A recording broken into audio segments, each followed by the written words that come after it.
दीना की कहानी। एक दिन की बात है। लिया की बेटी दीना, जो याकूब से उत्पन्न हुई थी, उस देश की लड़कियों से भेंट करने को निकली।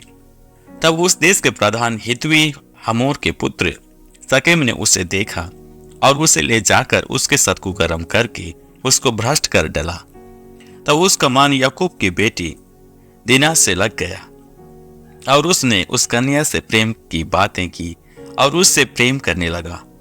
अतः शकेम ने अपने पिता हमोर से कहा, मुझे इस लड़की को मेरी पत्नी होने के लिए दिला दे।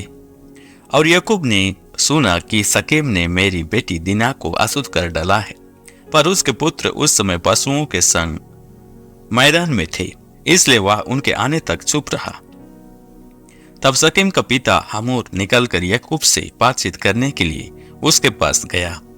याकूब के पुत्र यह सुनते ही मैदान से बहुत उदास और क्रोधित होकर आए, क्योंकि शकेम ने याकूब की बेटी के साथ कुकर्म करके इस्राएल के घराने से मूर्खता का ऐसा काम किया था जिसका करना अनुचित था।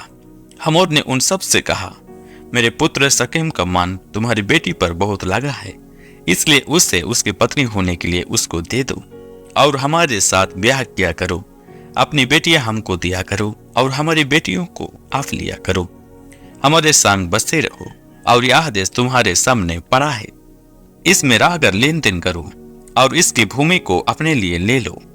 शकेम ने भी दीना के पिता और भाइयों से कहा, यदि मुझ पर तुम लोगों की अनुग्रह की दृष्टि हो तो जो कुछ तुम मुझसे कहो वह मैं दूंगा। तुम मुझसे कितना भी मूल्य या बदला क्यों न मांगो तो भी मैं तुम्हारे कहे के अनुसार दूंगा, परंतु उस कन्या को पत्नी होने के लिए मुझे दो।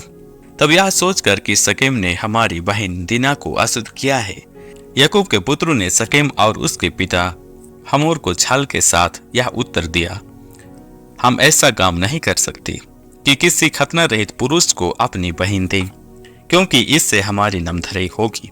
इस बात पर तो हम तुम्हारी मान लेंगे कि हमारे समान तुम में से हर एक पुरुष का खतना किया जाए, तब हम अपनी बेटियां तुम्हें ब्याह देंगे और तुम्हारी बेटियां ब्याह लेंगी और तुम्हारे संग बसे भी रहेंगे और हम दोनों एक ही समुदाय के मनुष्य हो जाएंगे।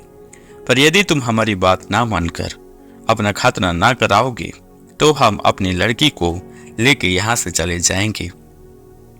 उनकी इस बात पर हमोर और उसका पुत्र शकेम प्रसन्न हुए और वह जवान जो याकूब की बेटी को बहुत चाहता था, इस काम को करने में उसने विलंब ना किया। वह अपने पिता के सारे घराने में अधिक प्रतिष्ठित था, इसलिए हमोर और उसका पुत्र शकेम अपने नगर के फाटक के निकट जाकर नगरवासियों को यूं समझाने लगे, वे मनुष्य हमारे संग मेल से रहना चाहते हैं, अतः उन्हें इस देश में रह के लेन देन करने दो। देखो, यह देश उनके लिए भी बहुत है, फिर हम लोग उनकी बेटियों को ब्याह लें और अपनी बेटियों को उन्हें दिया करें। वे लोग केवल इस बात पर हमारे संग रहने और एक ही समुदाय के मनुष्य हो जाने को प्रसन्न हैं कि उनके समान हमारे सब पुरुषों का भी खतना किया जाए। क्या उनकी भेड़ बकरियां और गाय बैल वरन उनके सारे पशु और धन संपत्ति हमारी न हो जाएगी? इतना ही करें कि हम लोग उनकी बात मान ले तो वे हमारे संग रहेंगे।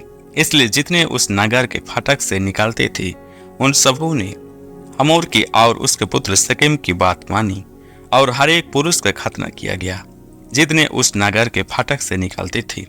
तीसरे दिन जब वे लोग पीड़ित पड़े थे, तब ऐसा हुआ कि समून और लेवी नामक याकूब के दो पुत्रों ने, जो दीना के भाई थे, अपनी अपनी तलवार ले उस नगर में निधड़क घुसकर सब पुरुषों को घात किया।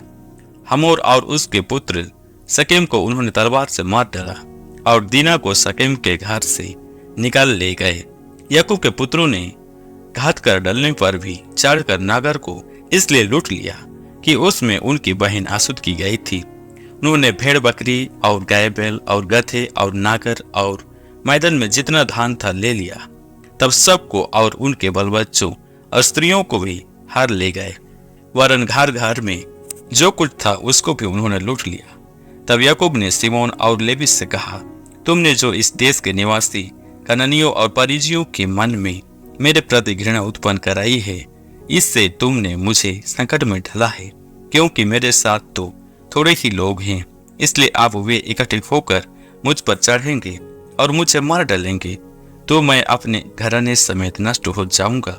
उन्होंने कहा, क्या वह हमारी बहन के साथ वैश्य के समान बर्ताव करे?